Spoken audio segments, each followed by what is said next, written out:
Hello, wrestling fans of the world. I am your host, the Real Bobby Munson. You're listening to Ring Respect Radio.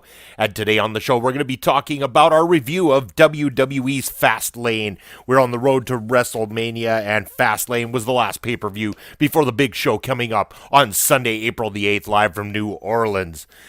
Before we get into our review here today, though, I just want to thank you in advance for subscribing to the channel. And if you have not, just click the subscription down below and turn on notifications so you know anytime we release new material here on Ring Respect Radio. Make sure to thumbs up the video if you like it, and make sure to leave any comments that you have for us here at Ring Respect Radio in the comments below. WWE Fastlane has just wrapped up, folks. What did you think of the show? I want to know. I thought it was okay. It wasn't anything to, go and talk to everybody about and say, hey, my mind was blown tonight, because it definitely wasn't. But thinking back to last year's Fastlane event, this is definitely an improvement over it, and there was definitely some high spots of the night, some worthwhile things. But maybe in comparison to the Elimination Chamber, it wasn't quite on that level. It was, a little bit on the safe side at times, and I think people wanting to play it safe. We're so close to the WrestleMania time. You don't want to overdo it, but, still at the same time, WWE giving us a, worthy enough show here this evening.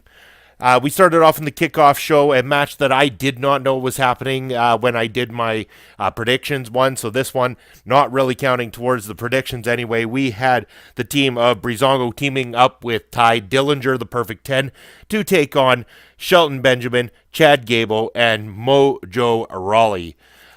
So this match here, a couple of notes that I made, Fandango's little bit of mind games that he played with Chad Gable at the beginning there, with the putting on the wrestling headgear and stuff like that. Quite comical, especially considering that Chad Gable wanting to take things more seriously, and that's why he's making the attacks on people such as Breezango. So a nice little play there, and a little bit of a toss back to what has made Breezango and the Fashion Police a popular staple when it comes to WWE programming over the last year or so. Then in this match as well, too, I've got noted here, the "You Can't Wrestle" chants that were chanted at Mojo Rawley. I find, these particular chants, I really am bothered by them. Because, okay, Mojo Rawley, I will admit, not my favorite persona inside that ring, not my favorite individual by any means at all. And do I think that he is a top guy when it comes to being technical inside the ring? No, I don't. But at the same time, the "You Can't Wrestle" chants are rather insulting towards a wrestler. I know that he's a heel character. You want to get under his skin. That's fine. I understand it. But they're there to put on a show. And if he couldn't actually wrestle at all, I don't think he would be inside the ring. He is knowledgeable on how to wrestle. He just might not be your favorite style of wrestler. I think he can handle himself just fine. And, I think maybe if they tweak his stupid-looking gear a little bit, we might believe him more as a legit heel character, and he could, form a real place on the roster. But right now, reduced to the kickoff show and everything, still learning his ways. I mean, Mojo has not been with the company a long time. Former pro football player turned WWE superstar. He's got a long time to still kind of figure things out. He's got to get the hang of it and everything. And, people got to understand that this isn't necessarily a guy that spent years on the indies and has prepared himself ready for the big show yet. So he's got a lot to learn still, and we got to give him that opportunity in order to do so. Ty Dillinger ended up getting the big pin over Mojo Rawley. The match itself, it was very average. Good to see Ty Dillinger picking up a victory. Hopefully that might go somewhere. Maybe we'll see a little bit more of a better year for Ty Dillinger, who hasn't really been very prominent on the main roster since joining the SmackDown roster. Anyway, it seems like, once again, he's kind of reduced to that very over but very, jobber-like babyface character that we've come so accustomed to that makes us really like Ty. And, maybe it's a long-term plan that could end up working out really well. Ty Dillinger becomes this babyface character that, you want to see get that big win, and he keeps not getting it. When he finally does, it becomes epic. But the risk you run there at the same time is, do you keep pushing him down so far that it's an impossibility to build him back up? Or does WWE just not care enough about Ty Dillinger or his style?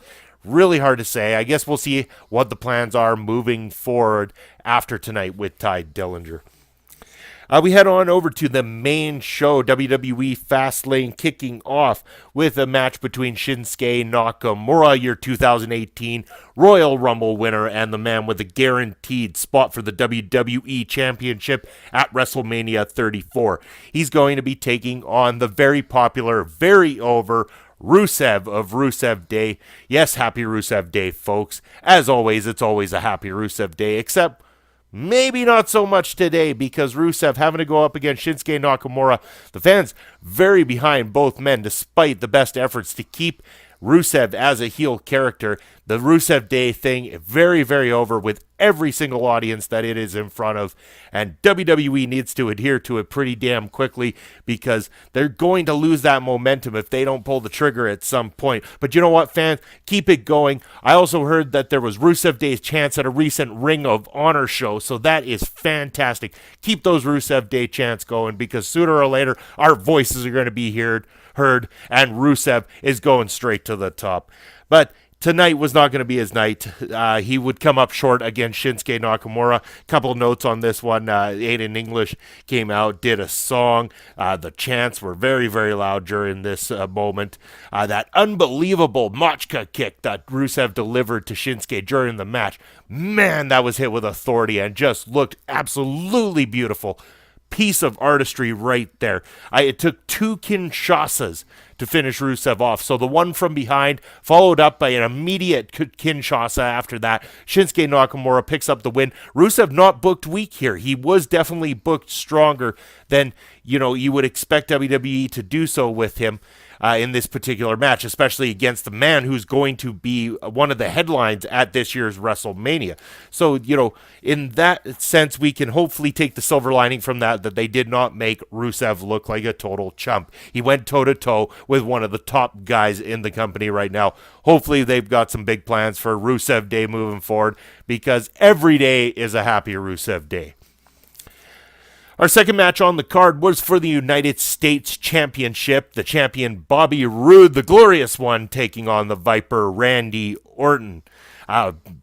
Believe it or not, I was surprised to find out that the United States Championship, the only one that Randy Orton has not yet held, it has eluded his career so far. And so for him to win the Grand Slam Championship, he'd have to win the United States Championship here in this particular match. Interesting to note, this is why one of the reasons behind me picking Randy Orton, so I kind of figured this was coming. I kind of saw the writing on the wall. Just to mention that before, from the previous match, I was correct in my prediction of Shinsuke Nakamura going over. Back to this match, though.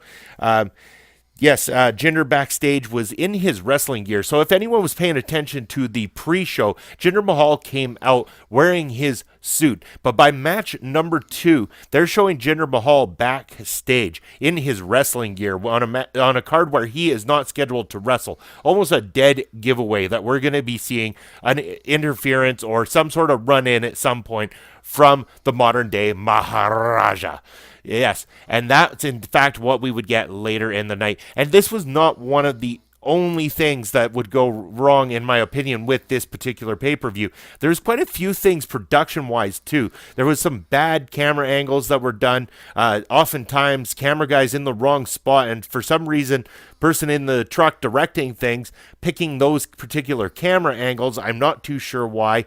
So a lot of real production mistakes that I saw throughout Fastlane, almost like they were just very uncaring and just, almost like this didn't matter, so they didn't try nearly as hard to make it look good. So, anyways, just something I wanted to note there. They need to make it a little less obvious what the plans are. So when you show Jinder Mahal, why couldn't you just have him in a suit? Even if he's going to do a run-in, he can do a run-in in the suit still, so that it's not such obvious booking that is the way you're going. You're going to have Jinder Mahal come out, and that's why he's in his wrestling trunks. The crowd went very, very silent at a lot of points during this particular match, and so much so that at one point there could clearly be heard a Byron Saxton chant happening. And this is something that nobody on any planet would ever expect, unless you were in one of the bizarro worlds like Toronto, Ontario, or something like that, where they would do it just intentionally to get a rise out of the WWE officials backstage. So Byron Saxton getting a pop from the crowd during a United States Championship match between Bobby Roode and Randy Orton. Yes, the match was kind of slow-paced at the beginning, and I can see why a lot of fans tend to not like that slower pacing. I personally like it. I think it builds well, and it makes for a lot more excitement as you get towards the end of the particular match. There needs to be a little bit more patience coming from the WWE universe. Not everything can be complete, go at it, 180, just go, and hit all your top moves all the time. You need to have build, and that's what this match was leaning towards, was a build. Ends up being that Randy Orton takes the win when he RKO's Bobby Roode, who was jumping off the ropes at the time. Nice finish to this particular match. I liked how it ended up going. Not going to be, the match of the night. It's not going to be the match of the year or even a contender for one of the match of the years, but, a good match. So Randy Orton, your new United States champion, first time ever United States champion, and now a Grand Slam winner. So congratulations to the Viper Randy Orton on winning that prestigious title and being able to add that accolade to his career. Jinder Mahal, as mentioned, would then come out and made an attack on Randy Orton. Bobby Roode would then attack Jinder Mahal and then would also follow it up attacking Randy Orton, making us believe that this is going to mirror what we saw on Monday Night Raw with the Intercontinental title and the Triple Threat match. I think what we're going to see now definitely is a United States Triple Threat match. You're going to see Randy Orton, you're going to see Bobby Roode, and you're going to see the modern-day Maharaja, Jinder Mahal, at WrestleMania. Mark my words, that's the way that one is going. Match number 3 of the night was a women's tag team event. Naomi and Becky teaming up to take on Natalya and Carmella. Didn't make a whole lot of notes on this one. There wasn't really a whole lot of, large build or anything behind this one. So again, it's just kind of one of those ones put in the middle to keep the flow going of the night. Not that the match was bad. The match was fine. It did what it did, but it really just felt like a SmackDown TV show match. It didn't really have a pay-per-view feel to it and stuff. And, being in the middle-ish of the card, kind of drags the card down a little bit. They almost feel like this one should have been placed maybe second on the card or something like that.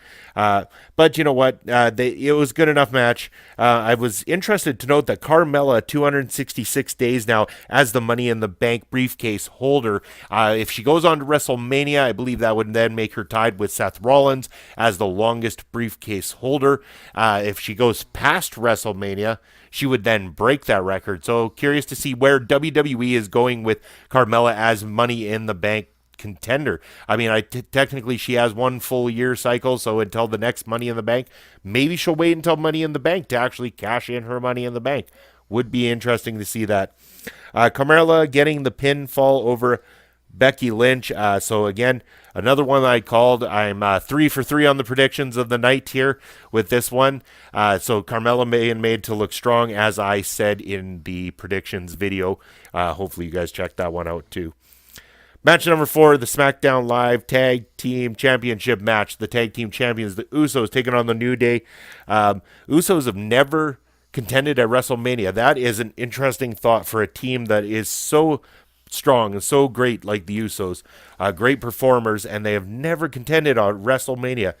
Very interesting thing to note, and I'm glad that they're using this as part of the storyline moving forward to get the Usos to WrestleMania this year. And the potential for a show stealer, because anytime the Usos are in the ring, you can expect a quality match. That is exactly what they give you. We would see the build, what we believe now is going to be the possible build to the tag team title match at WrestleMania after this one was all said and done.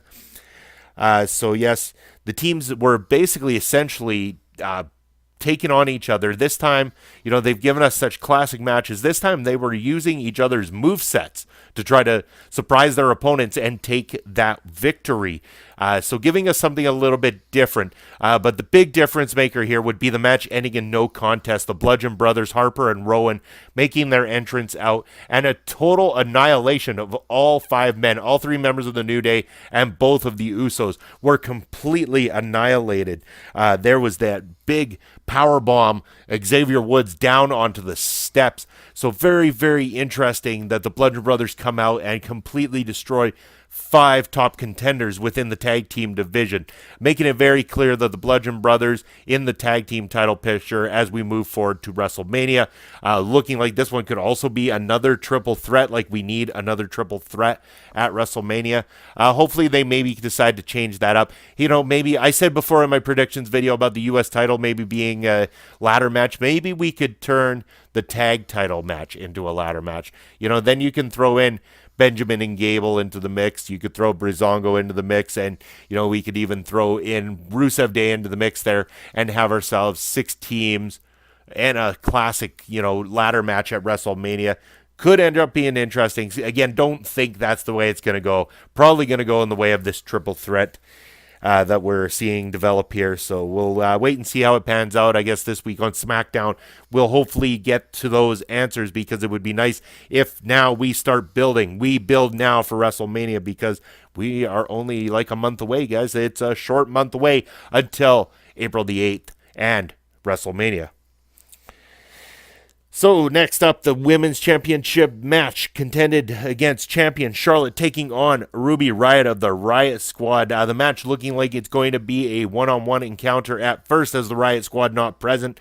But then shortly after the match begins, the Riott Squad ends up popping up. But before they have a chance to do any form of interference, then Becky Lynch and Naomi come down to assist and keep the Riott Squad at bay. The Riott Squad would then eventually try to lure in Becky and Naomi to the ring. It worked. Those two were then told to leave. The Riott Squad would make an attack on Charlotte, which would then prompt the referee to have them removed as well, too. So the Riott Squad, Becky, and Naomi all banished from ringside, sent to the back packing. There was a move inside the match as well, too. I really liked that slingshot where Charlotte slingshotted Ruby Riott over her head into the turnbuckle. Very nice looking move there.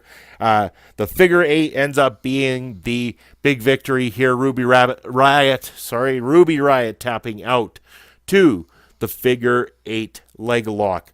Then we would have Asuka's music play, and as predicted, folks, and once again, as I called it, Asuka makes her way down to the ring. She points at the WrestleMania sign and nods her head towards Charlotte. Charlotte with a very big look of concern on her face as the challenge is laid down for WrestleMania for the Empress of Tomorrow, that undefeated streak going into WrestleMania against the Queen, Charlotte Flair. What a match we are going to encounter between those two. It is going to be fantastic, and I'm glad that we're getting it, because it could potentially be a match of the night contender for this year's WrestleMania. Main event time. It is the 6-pack challenge, like we needed all 6 guys in this particular match. But hey, you know what? In the end, really ended up enjoying this particular match. It was a little bit of a, interesting start, just a lot of like one move things. Cena clearing the ring with a bunch of AAs to everybody except for AJ Styles, doing the typical everybody to the outside thing so that we could get a one-on-one for a little while. But eventually all the guys coming back and doing a 5-on-1 against John Cena. Some other things to note from this particular match that were really good to look at is that reversal that Dolph Ziggler did from the AA into the Famouser was a great spot. Baron Corbin doing the body check into Dolph Ziggler on the outside through the plexiglass. That looked awesome too.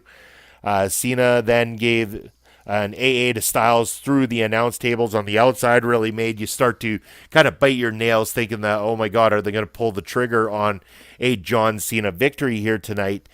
Is AJ not going to be one-on-one versus Nakamura at WrestleMania? That was the best part about this match, is that whole X Factor. John Cena created an X Factor in this match to make you unsure of what the finish was going to be. And that definitely is a good thing. But what was not a good thing is no tease or understanding as to where John Cena goes from here. His WrestleMania opponent not revealed in any way, shape, or form necessarily during this one. So who is it going to be? Where do we go from here? Who does John Cena face at WrestleMania? Not too sure, but yes, we would also see in this match Shane McMahon costing both Kevin Owens and Sami Zayn the WWE Championship as he pulled the referee out during Owens' attempt at a pinfall. He then pulled Sami Zayn off of Kevin Owens during that time as well, or just shortly after that time as well, costing both men the WWE Championship and their chance to go to the main event at WrestleMania. So that storyline still panning out. Cena does the AA to Corbin on the steps after Corbin laid everybody out with the steps prior to that. AJ Styles would then pin Kevin Owens to retain the WWE Championship. And yes, folks, we are getting the dream match that we asked for, the one that WWE was teasing with us throughout the year, and the one that we were begging that they would just give to us. And you know what? Thank you, WWE, for giving us the match we wanted. We wanted Shinsuke Nakamura versus AJ Styles, and we wanted it at the grandest stage of them all, WrestleMania 34, and we got it. Our voices were heard. So don't think that we never have our voices heard and we never get what we want. You've got to find that perfect balance. And you know what, folks? We're getting what we want. We're getting an awesome WrestleMania card so far. This is a built-up WrestleMania card full of some good, solid matches. And you know what? It is going to tear the house down when we get to see AJ Styles and Shinsuke Nakamura for the WWE Championship on that grand stage. It is going to be, for a lack of better terms, phenomenal. And mark my words, it might just be match of the night, and probably in a lot of people's match of the year, definitely.